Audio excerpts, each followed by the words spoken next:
এদিকে বেগম খালেদা জিয়ার মৃত্যুতে সারা দেশে রাষ্ট্রীয় শোক পালিত হচ্ছে। বিভিন্ন স্থানে আয়োজন করা হয় গায়বানা জানাজা, দোয়া প্রার্থনায় আপসীর নেত্রীকে বিদায় জানান সর্বস্তরের মানুষ। প্রতিনিধিদের তথ্য ভিডিওতে ডেস্ক রিপোর্ট। বেগম খালেদা জিয়ার মৃত্যুতে সারা দেশে চলছে রাষ্ট্রীয় শোক। রাজশাহীতে সরকারি, আধা সরকারি, স্বায়ত্তশাসিত ও শিক্ষা প্রতিষ্ঠানে জাতীয় পতাকা অর্ধনমিত রাখা হয়।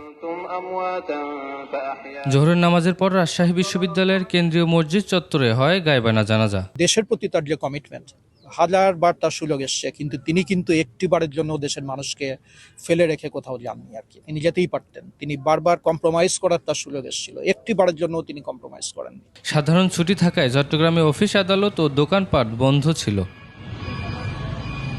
খুলনাতেও পালন করা হয়েছে রাষ্ট্রীয় শোক। দলীয় কার্যালয়ের সামনে সর্বসাধারণের জন্য খোলা হয় শোক বই।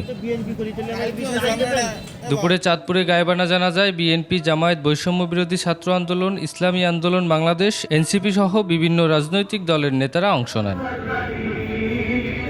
কুড়িগ্রাম, বরিশাল, গাইবান্ধা, বগুড়া ও যশোরে দোয়া মাহফিলের আয়োজন করা হয়। নেতাকর্মীরা কালো ব্যাজ ধারণ করেন, দলীয় কালো পতাকা উত্তোলন করা হয়। বগুড়ার আলতাফুন্নেসা খেলার মাঠে সর্বসাধারণের উদ্যোগে গায়বানা জানাজা হয়। এতে বিভিন্ন শ্রেণী পেশার মানুষ অংশ নেন। বেগম খালেদা জিয়ার মৃত্যুতে সারা দেশে চলছে স্মরণ, দোয়া আর শ্রদ্ধা নিবেদন। সুমন সিদ্দিকী বাবু, ডেস্ক রিপোর্ট, 21 টেলিভিশন।